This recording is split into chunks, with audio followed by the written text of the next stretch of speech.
Everyone, आप सभी का व्यास ऑनलाइन क्लासों में स्वागत है। हम क्लास 12th के सबसे पहले पाठ्यक्रम के बारे में पढ़ेंगे कि पाठ्यक्रम जो बोर्ड में जो पैटर्न आता है 80 नंबर का वो किस तरह से होगा। उसी पाठ्यक्रम को देखते हुए हमने यहाँ एक पाठ्यक्रम बनाया है जो कि बोर्ड द्वारा दिया गया है। सबसे पहले खंड 1 जो होगा उसमें आएगा सबसे पहले अपठित गद्यांश।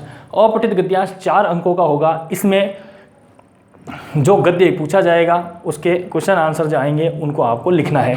फिर आएगा अपठित पद्यांश जिसको पढ़ के उसके क्वेश्चन आंसर निकालने, ये भी आपके 4 नंबर का, ये भी आपके 4 नंबर का आएगा। फिर खंड 2 आएगा जिसमें भाषा का परिचय आएगा। भाषा, लिपि, व्याकरण किसे कहते हैं, कब से शुरू हुई, कब से हुआ, ये 2 अंकों का होगा। इसके बाद आएगा पद परिचय, जो हम वाक्य लिखते हैं उन पदों का परिचय, कर्ता, कर्म, क्रिया क्या क्या है उन सब के बारे में बताना, ये हमारे 2 अंकों का होगा।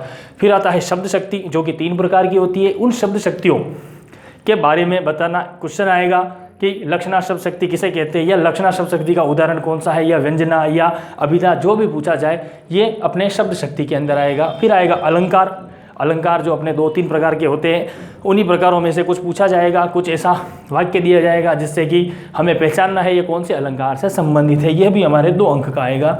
फिर पारिभाषिक शब्दावली, ये जो होती है, ये लैंग्वेज जो होती है वो ऑफिस में बोली जाती है, जो कार्यालयों में बोली जाती है। और इन्हीं शब्दावलियों को या तो इंग्लिश आएगा तो हमें हिंदी लिखना है, अगर हिंदी आया तो हमें इंग्लिश में उसको लिखना है कि उनको क्या कहा जाता है, यह 2 अंक आएगा।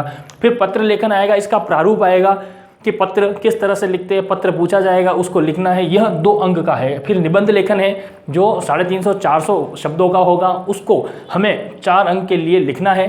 फिर आएगा हमारा खंड 3, इसमें एक व्याख्या होगी गद्य की जो कि विकल्प होगा उसका, अथवा में पूछी जाएगी। 2 व्याख्याओं में से एक व्याख्या गद्य की करनी है, ये 4 अंकों की आएगी जो हमारी पाठ्य पुस्तक में से इसको लिया जाएगा। एक व्याख्या आएगी हमारी पद्य की जो कि 4 अंकों की होगी, यह भी विकल्प सहित होगी। 2 व्याख्या आएगी, दोनों में से एक करना है आपको।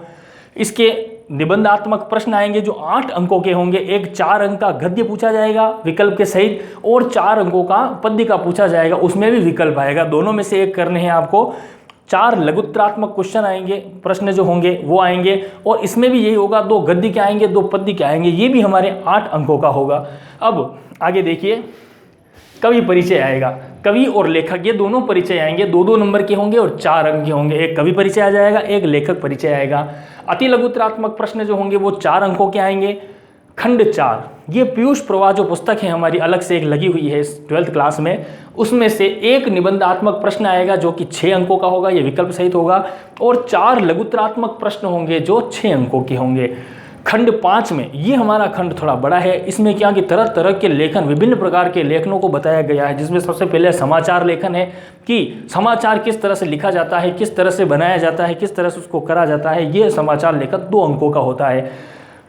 फिर साक्षात्कार, साक्षात्कार में क्या होगा कि इंटरव्यू किस तरह से लिया जाता है, उसकी कार्य योजना क्या होती है, उसको किस तरह से बनाया जाता है, अपने अंदर कौन से व्यक्तित्व होनी चाहिए, अभिव्यक्ति होनी चाहिए जिससे कि साक्षात्कार ले सके।